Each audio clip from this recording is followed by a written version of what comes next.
folks, we are moving on to working with ink. Yay. A far cleaner material than the charcoal, and not without its challenges and potential mess. But you got a box that looks like this, and it's Black India ink. So here's your ink. You got a palette that looks different than this, but it's a flower palette. Maybe it looks the same, I don't think so.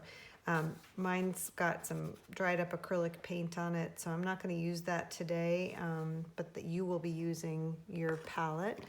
You'll need a couple of cups of water and some paper towels or tissues for blotting, and I'm going to use this palette just because that's what I have. It's more of a watercolor palette, but that's what I'm going to use. And you'll want to have a few simple objects around to look at and practice the ink for the first part of our exercise as well, and some good light. Oh, and brushes. You will want your brushes. So your brushes look different than mine, but you do, at least I know, have this one. But have all of your brushes out. You should have a flat, a skinnier one, and one of these. So we'll have those out, and then we can begin.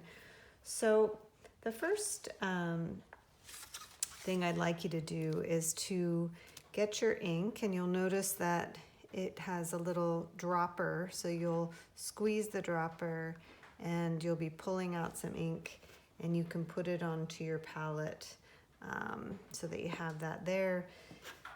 And then you've got your water out, and you're gonna just play. But the first, actually, I wanted to mention that if you're working with your pad, you want to rip out a piece of paper or get a couple pieces of computer paper and stick it in between. This will definitely bleed through. It's not the worst thing. You have a lot of paper, but why waste? So I've got a piece of paper in between there. And the first thing I'd like you to do is just pick up either any brush you want, dip into the ink, and kind of see how that feels to go over the paper with it.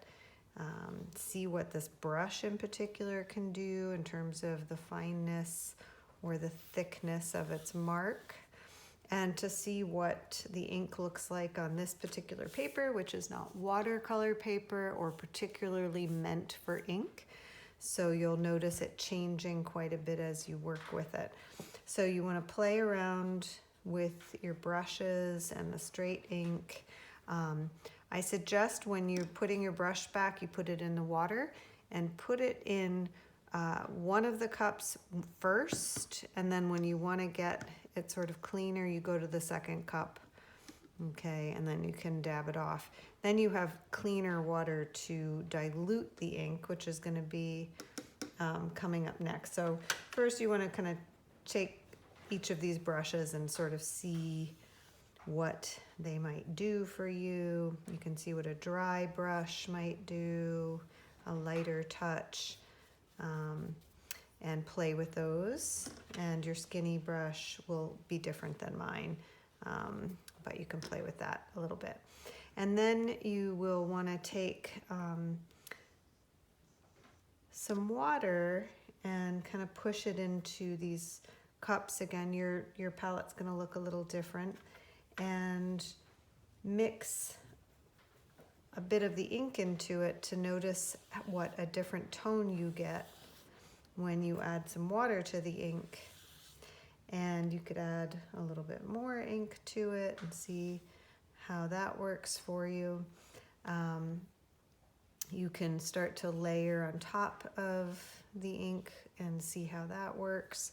So again, you're still just investigating your tones and your brushes. The next thing that I'd like you to do on your practice piece of paper is to see if you can get 3 distinct tones or more. I won't have you do a value scale, but I will have you see if you can make sure that you have a blackest black, a middle tone, and then a lighter value next to each other. So you can go any way you like with that. Sometimes I like to just dip into the dirty water to see what tone that is to begin with, because this is, believe it or not, a tone. And then you could take that dirty water and add a little bit of the next dirty water into it and put that next to it and just see about that distinct tone. And then maybe you would go to the next darker value and see how that goes. And you can do a full value scale if you want, but I'm more interested in just a few so that you understand what the ink's gonna do for you here.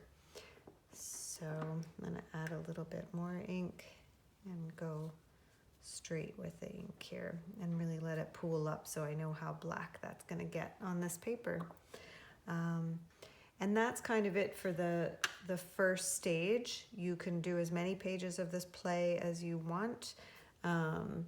You can fool around making images, you can draw with the ink, you can do, just let that flow. You can let yourself sort of see what bleeding looks like in terms of how the ink moves around inside of water, because that's always pretty mesmerizing. And have this be just a real investigation of the ink. We will be using the ink again in future projects, so you can begin that investigation here. Then after that, I'm just gonna pull this page away and we'll tuck this under for the next stage.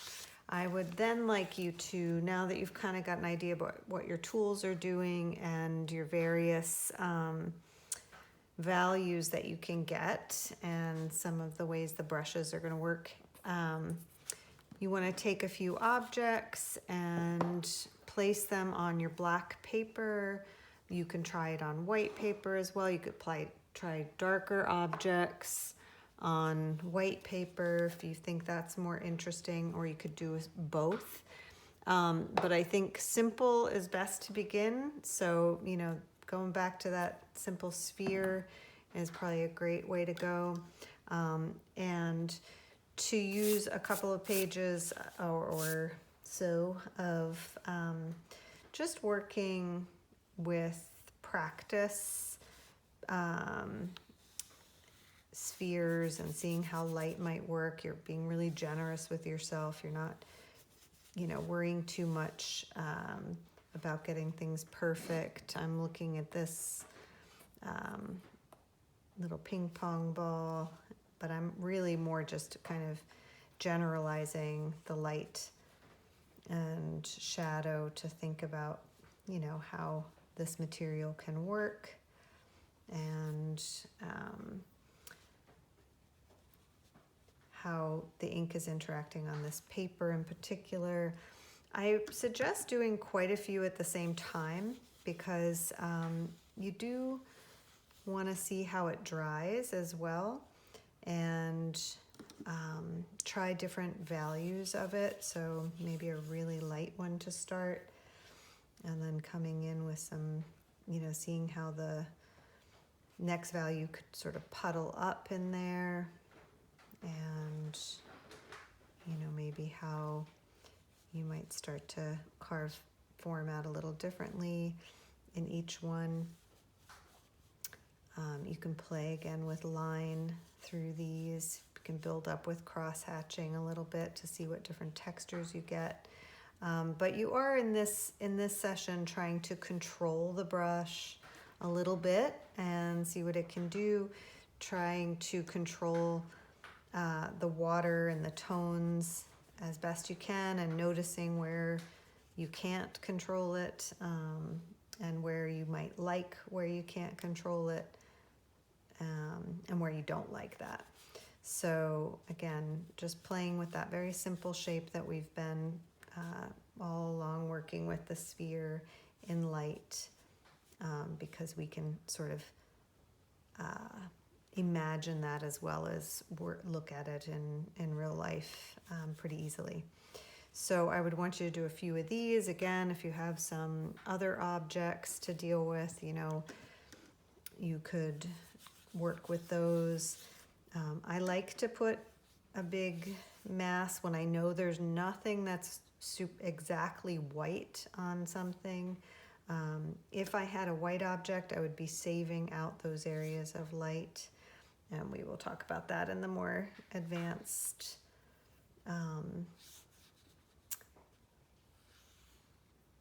and more extended drawing that we'll do after this. But for this one, you're really just kind of playing. Make sure you refill that ink pretty often, and so that you know you can get to your darkest dark. I'm using this brush pretty solidly because I think it's the most versatile, but you know, if you're doing backgrounds or big areas, you definitely want to use your flat, or if you want to think about if you were doing something that was a cube or anything with, you know, hard edges, you certainly could use your flat brush.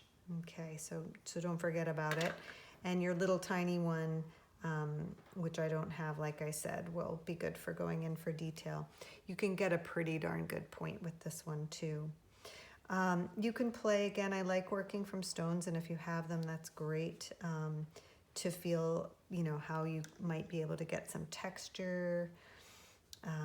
Things we've been working with Scratchboard, but in the additive rather than subtractive process, but thinking about you know, finer areas of distinction of values, and you can play with that as well and see how that works for you. Do try to start broad and just kind of get down to the details, but not too much on this.